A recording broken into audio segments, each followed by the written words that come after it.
Hello everyone. So we are discussing NCERT questions of the chapter Plant Kingdom, and in today's session we are going to discuss the question number 11. So the question is, describe the important characteristics of gymnosperms. तो बेटा इस question में हमें gymnosperms की important characteristics बतानी है. So let's check the answer. तो बेटा जो जिम्नोस्पर्म्स होते हैं इनके नाम से ही हमें पता चलता है, जिम्नोस का मतलब होता है नेकेड और स्पर्मा का मतलब होता है सीड. तो इनके जो सीड्स होते हैं वो नेकेड होते हैं, यानी फ्रूट के अंदर प्रेजेंट नहीं होते. क्लियर. इनके जो ट्रीज होते हैं वो मीडियम साइज भी हो सकते हैं, टॉल भी हो सकते हैं और इनमें श्रब्स भी प्रेजेंट होते हैं. इनका रूट टैप रूट सिस्टम होता है. इनकी स्टेम्स अनब्रांच्ड भी हो सकती हैं जैसे साइकस में, और ब्रांच्ड भी हो सकती हैं जैसे पाइनस और सेड्रस में. इनकी लीव्स सिंपल भी हो सकती है यानी विदाउट इंसिजन भी प्रेजेंट हो सकती हैं, और कंपाउंड भी हो सकती है यानी विद इंसिजन्स भी प्रेजेंट हो सकती हैं.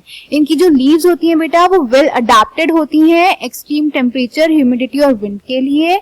ये हेट्रोस्पोरस होते हैं यानी दो डिफरेंट टाइप के स्पोर्स प्रोड्यूस करते हैं.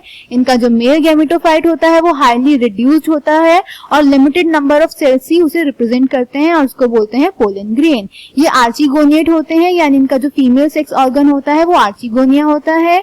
इनका फीमेल गैमेटोफाइट मल्टीसेलुलर होता है और मेगास्पोरेंजियम के अंदर प्रेजेंट होता है.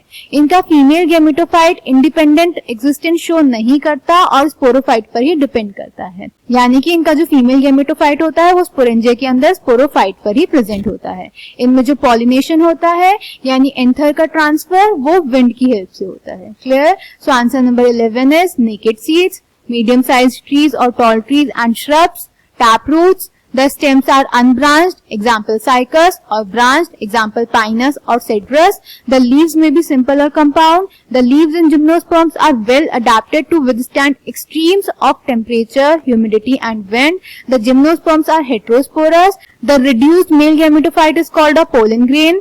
Archegoniate. The multicellular female gametophyte is also retained within megasporangium. The male and the female gametophytes do not have an independent free living existence. They remain within the sporangia retained on the sporophyte. तो mail और female gametophyte दोनों ही sporangia के अंदर present होते हैं, उनका independent existence नहीं होता. And pollination is by wind. So I hope this question is clear to you. Thank you.